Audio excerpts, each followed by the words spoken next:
Hi friends, welcome back my channel. Hi friends, now I'll show you how we can care the spider plants. Spider plants, the scientific name is Chlorophytum comsum. Chlorophytum means is green plants, comsum means tufted or leafy.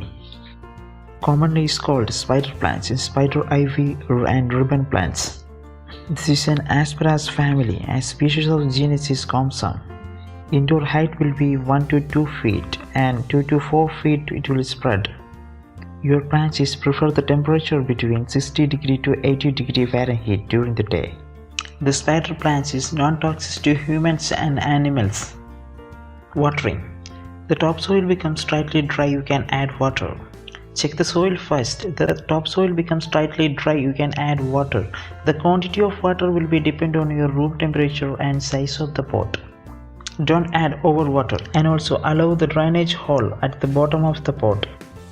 If your spider plant has browning, tip of the leaves will brown. It can be from the chemical found in the water.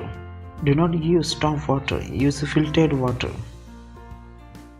Lighting is prefer the bright and indirect sunlight, and also you can keep the shaded places and the direct sunlight as it will scorch in the leaves. Fertilizing. Feed once a month for organic liquid fertilizer. Use worm compost or T2 fertilizer.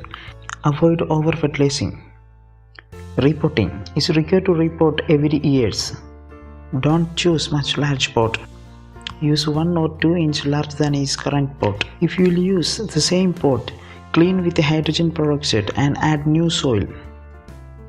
Common diseases and insect. Common disease is root rot.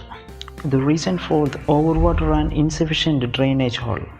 And mealybirds, scales, spider mites, these are the common insect. Give preventive treatment. These are the common tips for the spider plants. Thank you for watching these videos, and more videos for subscribe this.